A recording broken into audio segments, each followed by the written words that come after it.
नवंबर cargo ship Galaxy leader. 12 दिसंबर Norway का tanker स्ट्रिंडर।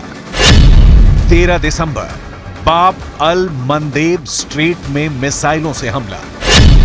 23 दिसंबर अरब सागर में merchant ship KM Pluto पर drone से हमला। 23 दिसंबर दक्षिणी लाल सागर में अंतर्राष्ट्रीय शिपिंग लेन में हूथी विद्रोहियों ने एंटी शिप बैलिस्टिक मिसाइलें दागी। 7 अक्टूबर से जब हमास ने इजरायल में घुसकर हमला कर दिया, तब से लेकर 24 दिसंबर 2023 तक लाल सागर, अरब सागर की लहरें कई बार आग की लपटों में समाई हैं। समंदर नया रणक्षेत्र बन चुका है। हूथी विद्रोहियों के हाईजैक का यह वीडियो बहुत दिन पहले की बात नहीं है, लेकिन यह आग अब भारत के दरवाजे तक पहुंच गई है। अरब सागर में ड्रोन हमले से जो कुछ हुआ, उससे भारत सजग, सावधान और सचेत है। कार्गो शिप KM प्लूटो के साथ क्या हुआ, पहले इसकी डिटेल देखिए, उसके बाद दिखाएंगे कि कैसे लाल सागर इस वक्त खौल रहा है। तेल टैंकर पर हमला शनिवार सुबह करीब 10 बजे हुआ। यह हमला ड्रोन से किया गया था, जिससे तेल टैंकर में आग लग गई। हालांकि इस आग को बुझा दिया गया और ज्यादा नुकसान नहीं हुआ। यह टैंकर सऊदी अरब के एक बंदरगाह से भारत के मंगलौर आ रहा था। हमले के वक्त जहाज पोरबंदर तट से 217 नॉटिकल मील यानी करीब 400 किलोमीटर दूर था।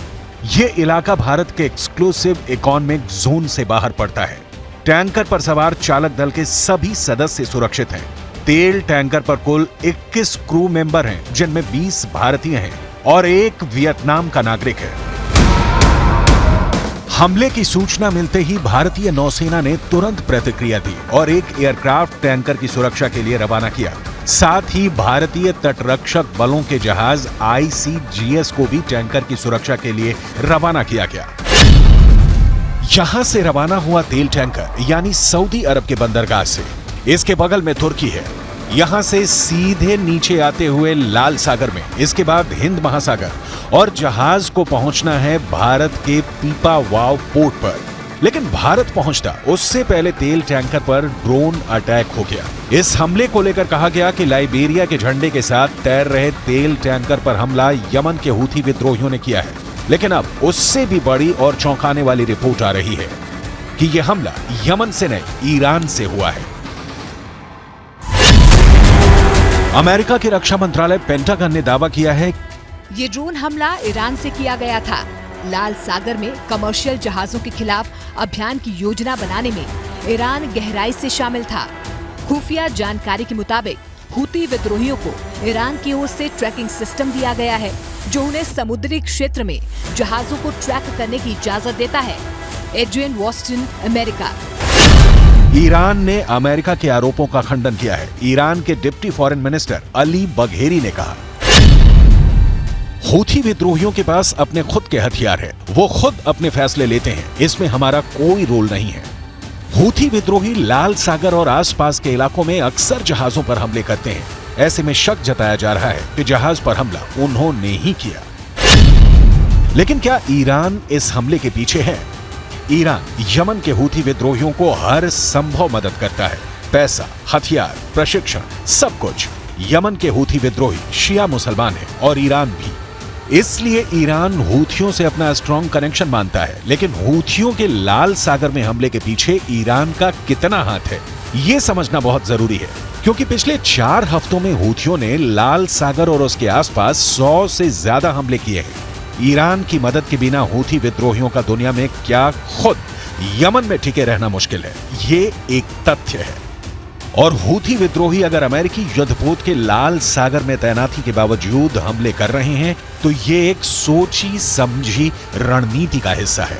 इसका जवाब जानना बहुत जरूरी है। हूथी विद्रोहियों ने लाल सागर को ही क्यों चुना? लाल सागर दुनिया के सबसे बिजी बिजनेस रूट में से एक है। लाल सागर यूरोप और एशिया के बीच व्यापार का मुख्य समुद्री रास्ता है।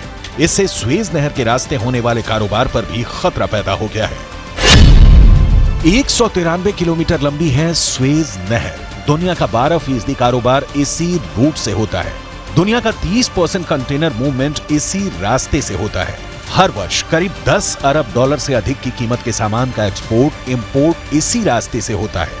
पश्चिम एशिया, अरब, यूरोप, अफ्रीका और भारत इसी रास्ते से कारोबार करते हैं। भारत स्वेज नहर के रास्ते यूरोप को फूड प्रोडक्ट्स, कपड़े और इलेक्ट्रॉनिक सामान एक्सपोर्ट करता है, लेकिन इस रास्ते बड़ी मात्रा में कच्चे तेल का आयात करता है। इस रास्ते पर संकट से रूस से होने वाले कच्चे तेल के आयात पर असर पड़ सकता है।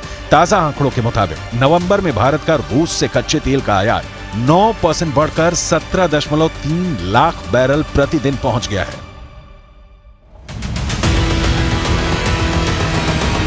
जाहिर तौर पर ऐसा महत्वपूर्ण मार्ग डिस्टर्ब होगा तो इसकी परेशानी का सामना पूरी दुनिया को करना पड़ेगा। यमन और हो सकता है ईरान भी उसी वक्त को लाने के लिए हमले पर हमले कर रहे हैं, ताकि हमास के खिलाफ किए गए युद्ध को खत्म करने के लिए दुनिया पर दबाव बनाया जा सके। लाल सागर का बिजनेस रूट इस वक्त बहुत मुश्किलों से घिर गया है। दुनिया की बड़ी मालवाहक कंपनियां अब अपने जहाजों को लाल सागर से नहीं भेज रही हैं, बल्कि उन्हें लंबे मार्ग से भेजा जा रहा है, जिससे लागत में बढ़ोतरी हुई है। अर्थशास्त्र का नियम है कि अगर लागत बढ़ेगी तो उसका असर आज नहीं तो कल अर्थव्यवस्था पर देखने को मिलेगा। मतलब सीधा असर आम लोगों की जेब तक पहुंचेगा। इसका असर भारत पर भी हो सकता है। लेकिन इस समस्या का उपाय क्या है? क्या यमन के हूथी विद्रोहियों को लाल सागर में अटैक करने से रोका जा सकता है? अमेरिका ने लाल सागर में जहाजों को हमले से बचाने में मदद करने के मकसद से 20 देशों को शामिल करते हुए एक नौसैनिक गठबंधन की घोषणा की है। इस गठबंधन में शामिल देश जहाजों की सुरक्षा के लिए सहयोग करेंगे।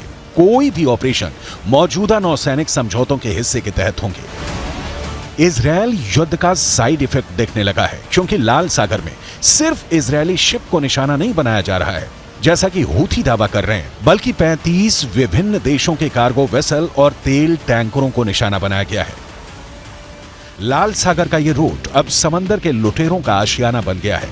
इस तथ्य के बावजूद कि अमेरिकी युद्धपोत लाल सागर की तरंगों की पहरेदारी करते हैं, लेकिन यह ध्यान रखने वाली बात है कि यमन के हूथी फिर भी नहीं रुक रहे हैं। सवाल है, फिर आगे क्या? हूथी विद्रोहियों के आंदोलन का हाल है कि दशकों गुजर गए, लेकिन उन्हें यमन की सत्ता नहीं मिली।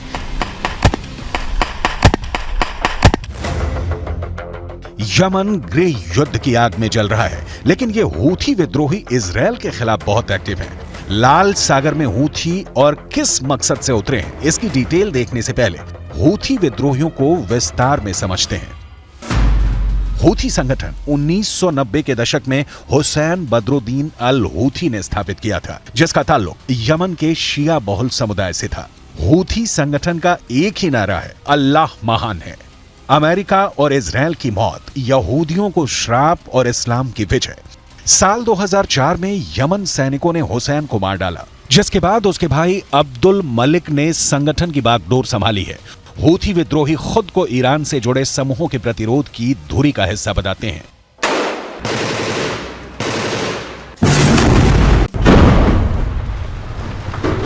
इजरायल के सामने एजेंडा बहुत क्लियर है कि हमास के अंतिम आतंकी के खात्मे के बाद भी यमन के हूथी उन पर हमला करने से नहीं रुकने वाले। लिहाजा इजरायल के पास हूथियों के खिलाफ भी प्लान तैयार है, लेकिन मुश्किल यह है कि यमन पर इजरायल के किसी भी हमले का जवाब ईरान भी दे सकता है। लिहाजा तैयारी बहुत बड़ी करनी होगी, जो अमेरिका के बिना संभव नहीं है। इधर ईरान की प्लानिंग है कि वो इजरायल के बहाने अमेरिका से टकराए, लेकिन तब उसके साथ अरब वर्ल्ड के बाकी देश भी हों। ईरान ने इजरायल युद्ध में हमास से हाथ हटा दिया है, लेकिन इसकी तस्दीक कोई नहीं कर सकता। ईरान हमास को खुलेआम मदद करता रहा है।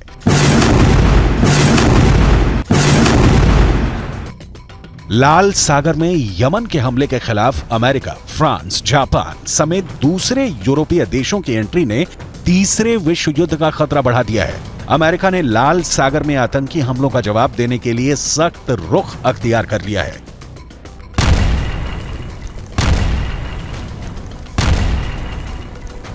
वहीं यमन के साथ लेबनान और ईरान ने भी लाल सागर में अपने युद्धपोतों की तैनाती को बढ़ा दिया है। भारतीय युद्धपोत भी लाल सागर में शांति और सुरक्षा को कायम रखने के लिए निगरानी पर हैं। ऐसे में लाल सागर दुनिया की टेंशन का प्रमुख केंद्र बन गया है।